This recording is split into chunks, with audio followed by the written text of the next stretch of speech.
Many things are still a baffling mystery in our world. Science doesn't quite yet have all the answers or all the keys to unlock the secrets of our universe. Every day, somewhere, someone sees something they can't explain. Something that we're told is not there, is not real, or simply doesn't exist. Too many reliable people tell of sightings and encounters with the unknown. The myths, legends, folklore, and old wives' tales are usually based in fact and in reality.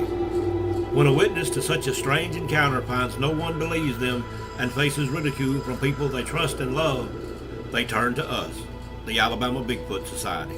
Okay, and hello once again to this Alabama adventure. Tonight we go on part 2 of our Little River Canyon Shadow Region series. Tonight we'll be talking about something that happened during the Civil War. I did not know that some major battles was fought that close to DeKalb County during the Civil War. Civil War history is not one of my strong points. I wish I knew more about it than what I do. There are a lot of people who do, and but I unfortunately just didn't know a whole lot about the Civil War. But anyway, that's what we're going to be talking about tonight. A little event that happened there near one of the overlooks now. And I'll show you a picture of the sign at that overlook in just a minute as we get started. Anyway, I'm going to change my opening a little bit tonight. Where I normally say from the tail end of the Appalachian Mountains, I have found out that these mountains have about 4 different names. They're called the Appalachian, they're called the Smoky, in places they're called Blue Ridge Mountains.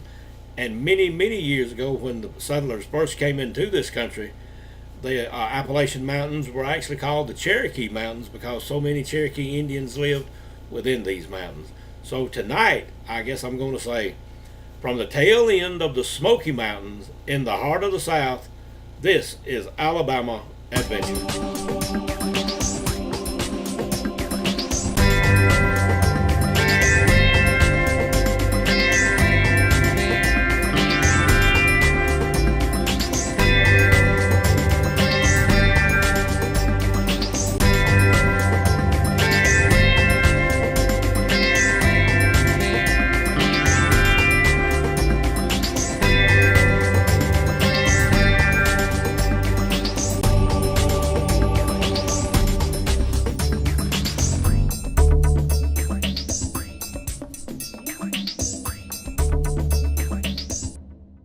Okay, hello, and here I am at the little church that I go to that I've talked about in the past and everything.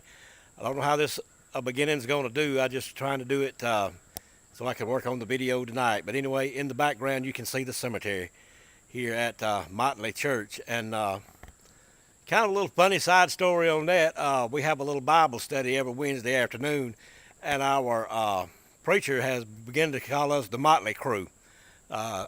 Somewhat after the rock group and everything. It's just kind of a little joke here. So if you ever come down this way, you might want to join the Motley Crew over here on Wednesday afternoon. But anyway, the reason I'm here in the cemetery at the little church, I wanted to show you some a couple or so Confederate soldier graves. It's something that a lot of people want to do away with, but these people laid their lives down. Some of them probably in the war. Some of them probably lived a good while after it. But anyway, the Civil War was a very dark time in our history of the South, and not only the South, but United States. Anyway, I want to show you a couple of those soldier graves. That's what we're going to be talking about on this Alabama adventure at Little River Canyon. Okay, now here's one soldier grave. You can see the Confederate flag march, the foot marker on his particular grave. And let me walk around here, and I'll try to get a better shot of the foot marker right there. And the way the sun's shining, I'm having a lot of trouble reading this afternoon, so I won't try to read these. I'll just show them to you real quickly. And right behind it is another one. You can tell that that's a very old tombstone right there, but you can see the flag as well as a foot marker. And I'll try to get that, because a lot of times people like to go to old graveyards whenever they're doing their ancestry and that type of stuff. Anyway, this is a Benjamin Tidwell. I remember him being talked about in family history. They called him Ben, and he is a relative back up the line of mine if he's a Tidwell. Anyway, let me go down here and show you one more. Okay, now here's one other Confederate soldier grave that I will show you right quick. And as you can see, it really needs a cleaning. And if you remember in some of my previous videos, I have mentioned my father, that I have 2 or 3 videos that I want to do about him. He was a veteran of World War II, and there was a little something about tombstone cleaning that I'll have to tell you about him sometime. Whenever I saw this particular marker here, it reminded me of he and we used to clean some soldier tombstones every Memorial Day. Anyway, let's get on back to the studio to where I can sit down and get my mind back on the Little River Canyon Confederate story. We'll have to think of a better name than that, but that's all I can think of standing out here in this 100-degree hot sunshine. If you ever want to get hot, good and hot, just get in a cemetery down here in Alabama in July or August. It's about the hottest place in the world. So anyway, let's head back to the studio and we'll get this video going. Okay, so I have to break in on this video right now. This video that you're watching about Little River Canyon was shot about the last week of July of 2017. It's right now the first week of October 2017. So anyway, I've had to go back and do a little correction in this. That's why I've changed shirts, hats, and everything else. This is about 2 months after this particular video was shot right now. And I'm telling you that so I can tell you this. In this previous segment right here, I have told you about the little church that I go to. I know I've mentioned it several times in the past, inviting you over there to it if you're in this area, like on a Sunday or a Wednesday. But right now, at this particular time, I personally would like to withdraw that invitation. The reason I'm saying that, I don't particularly like to have to do it, but I was informed last Sunday that if you come in contact with, if you believe in, if you associate, if you dabble, there was a few other words used, in any way, shape, form, or fashion with the paranormal, then you are demon possessed. I did not like that. It hurt my feelings, and I have not been back and do not plan to go. I don't mean to bring up my personal problems and that type of stuff, but as I said, the reason I'm doing this and breaking in is because I have invited you over there, and I do not want you to go over there and be embarrassed or made mad or your feelings hurt or something like that, unless you want to go argue the point. Let me also add, in all fairness and that type of stuff, this was not told to me by the preacher of the church. This was told to me by a leader in the church, and I don't know how many other people feel that same way. I don't know who all feels that same way, but that's what I was informed of by one of the church leaders. So anyway, I just wanted to make that clear. Okay, I had to go change shirts. That shirt is just so tight and so hot that I just can't wear it, so I bought this one the other day. It's supposed to be 100% cotton. I'll keep it on a little while tonight and see, and then I'll take the sleeves out of it to where I can wear it comfortably pretty soon. But anyway, we'll get on to the story that I want to tell you about tonight on Alabama Adventures. This is up on, as I have said, Little River Canyon. And the story goes that it happened back during the Civil War. Okay, we're going to be talking about Eberhart Point. Now, if you will notice on the computer over there behind me, if the picture doesn't go off, I have pulled up a picture of Eberhart Point sign over there, and I'll show that to you. But anyway, I have some other pictures I'll try to put on as we go along. But anyway, kind of let me get the setting for you as I was told up there that night about this particular incident at Little River Canyon. It was over on the Alabama-Georgia line is where a company of Confederate soldiers were camped out. They had received word that Sherman was on the way coming in his march through Georgia, and I believe to the sea or whatever all it was. But anyway, Sherman was headed into Atlanta, and they didn't know exactly how things were going to go. They were pretty sure that he was going to take Atlanta. But anyway, whenever the word came down to the colonel or general or whoever it was, I'm not sure who was over this company over there. But anyway, whenever the word came down to him, he was told to plot an escape route in case they had to retreat. So that's where this story comes about. Now, I'm sure at this time that they already knew about Little River Canyon and that type of stuff, so it wasn't going to be something that they just came up all at once unexpectedly, because as large as the canyon was, it could certainly put a dent in your travel, or especially a military retreat, if that's what was about to come. Confederate Army wanted to cover all points. I'm sure in case they did come out on top and they were able to advance. Right, and they also wanted to be ready in case Sherman's army was larger than what they thought, or more powerful, or whatever, and did take over Atlanta. Then they might have to start backing up a little bit, as that was exactly what happened. Sherman, as you know, did burn Atlanta, and was one of the deciding points of the war. Anyway, with all that being said, let me get back to what was going on. Whenever they received that word to go check out an escape route and everything, the commander over there sent out 12 soldiers on horseback to go scout out a route, I guess maybe back toward Birmingham or Huntsville or wherever was the closest. But I don't know if Birmingham was even in existence during the Civil War, but in that area, that particular area of Alabama was the way that they were going to have to go. What happened, they left out early one morning right after breakfast. It was kind of a damp morning, cool weather. It became real foggy as up in the Appalachian Mountains. It is foggy a lot. That's why they're called the Smoky Mountains, because of the smoke that's on them a lot. And here's a picture that I made while we were on the way back of some fog up there on one of the mountains. It doesn't always look like to me that fog settles in on these mountains, or if the clouds are just hanging low. It actually looks like something is coming out of these mountains. A lot of times over on a mountain that's pretty close to me where I live down here, in the fall and winter, when its conditions are just right and it's kind of mist and rain and that type of stuff, when you go across Bull Gap Mountain, and I believe I have a picture of Bull Gap Mountain somewhere, I'll put that particular picture on. Of course, now Bull Gap doesn't have anything to do with this, but what I'm telling is a lot of times when you cross that mountain in the wintertime and the weather conditions are just right, you can see what looks like small campfires all over the mountain range over there, all over the Smoky Mountains or Appalachian, whatever you want to call them. It just looks like hundreds and hundreds of campfires. And this fall or winter, if I'm able, I will try to get over there one of those days when it's doing that and show you exactly what I'm talking about. But anyway, on this particular morning, as these 12 soldiers rode in a westerly direction, as I said, it was mist and rain. It was very foggy, kind of cool that morning. I guess it was more fall or winter. But anyway, I'm not exactly sure. But anyway, that's the time of the year that this was supposed to taking place. It was very foggy on a rainy day over there. But anyway, as they came across Lookout Mountain and on their way toward Little River Canyon, came upon a place that is now called Eberhart Point. And from the main road down to the canyon, it's all a pretty steep little downhill grade.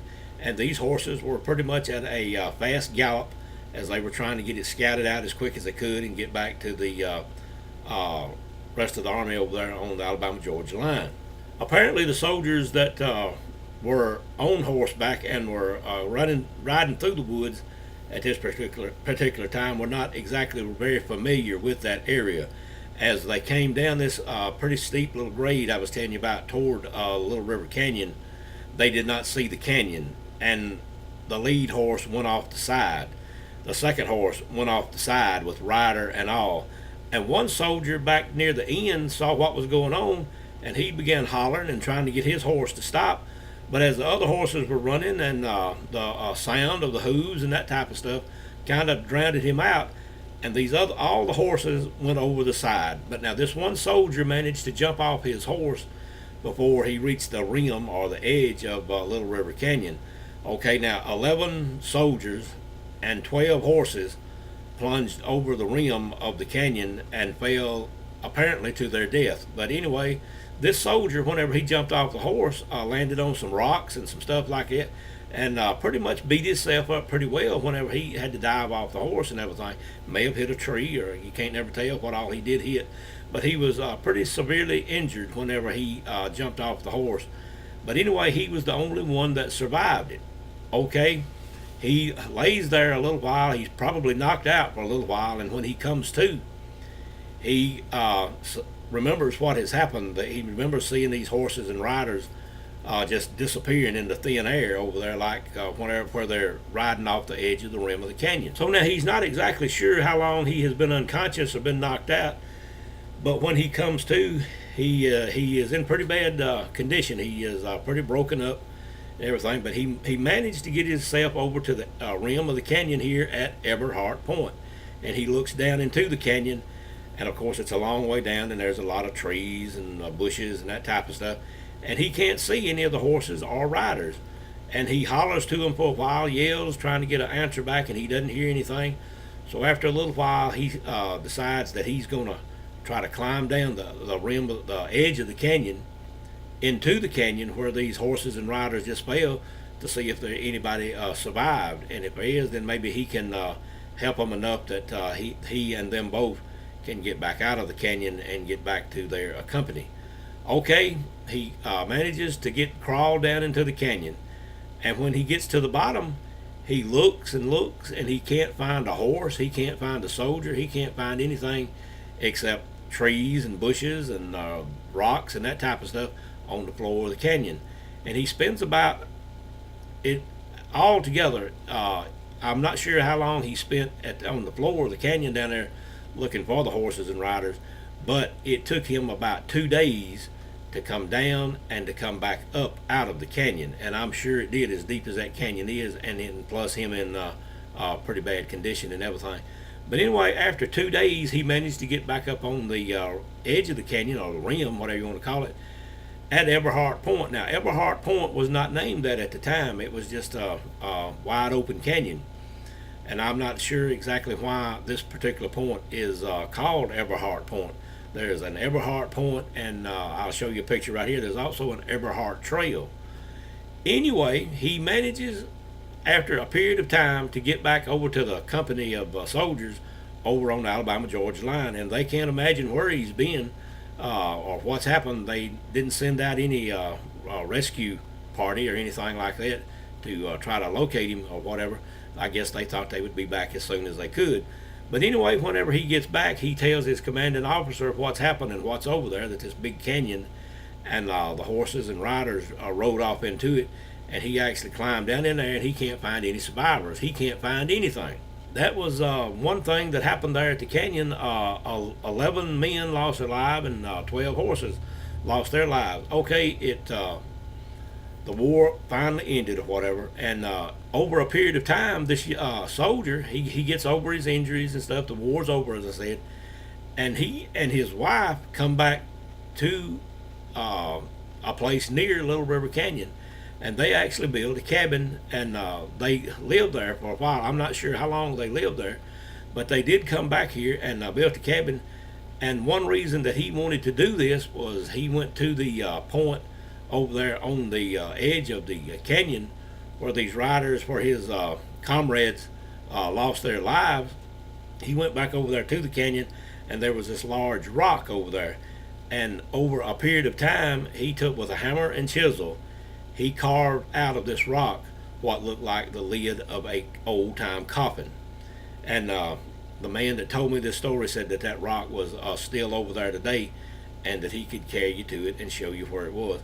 We went over there to Eberhart Point and tried to look down the side to see if we might could see it, but when we were up there, as you can see in some of these photographs that I'm showing you now, the foliage was so thick and everything that we couldn't see anything. But anyway, this is what was a legend that was supposed to have happened at Eberhart Point on Little River Canyon.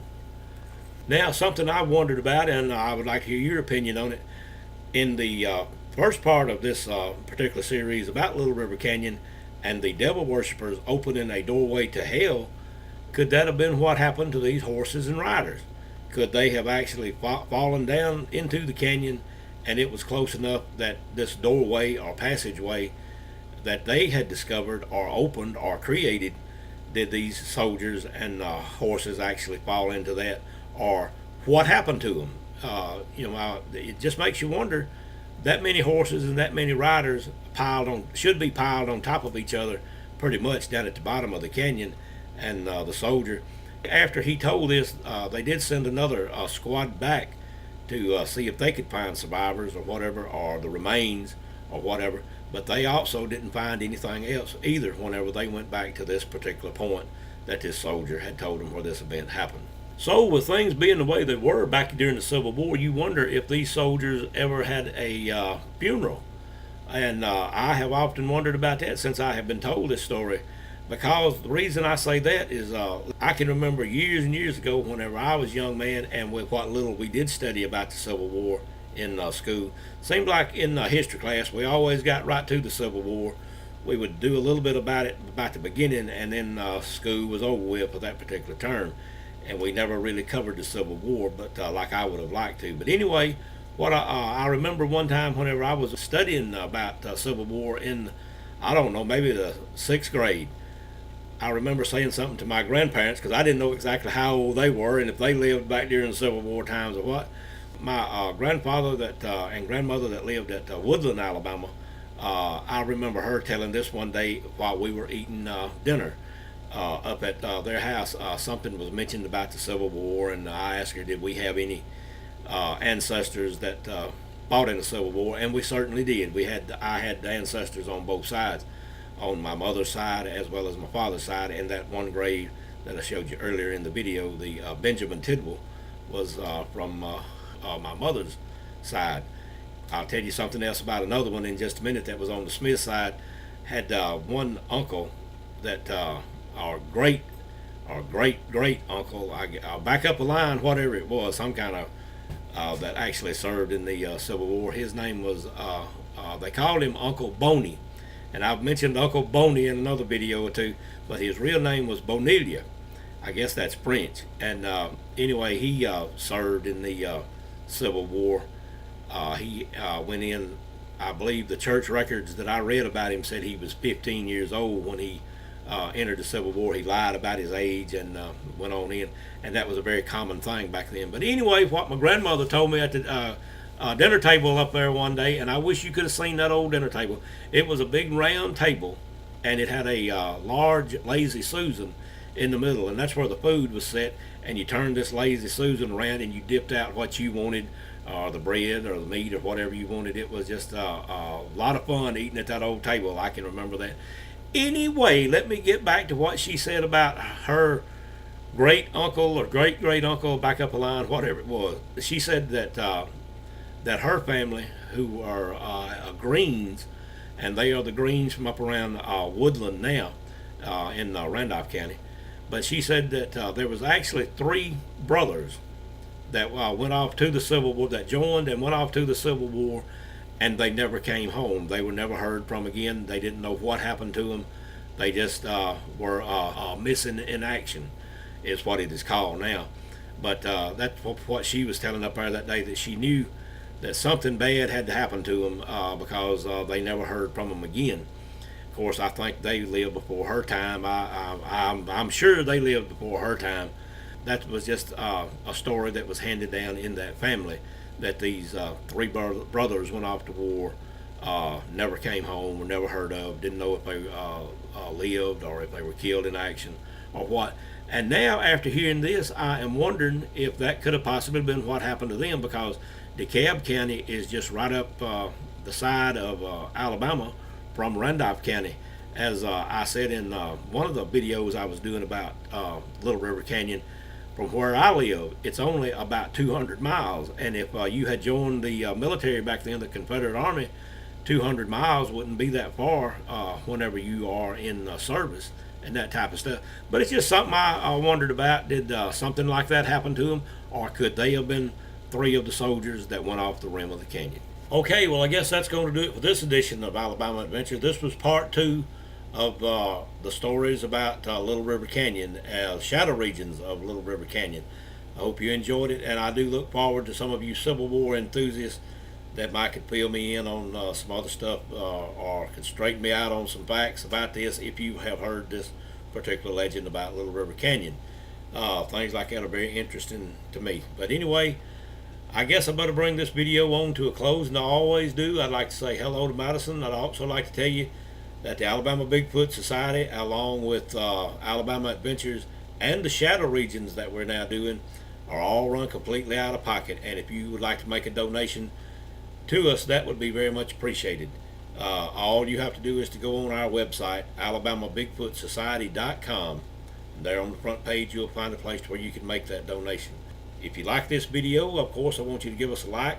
Even if you don't like it, just go on and give us a like. if you do like these stories and what all we're doing down here, I hope you subscribe to the channel. Share this video with everybody you can think of, everybody and their brother. But anyway, I guess with all that being said, that I'll be looking for you next time on the next Alabama adventure, and Chico and I will see you on down the road.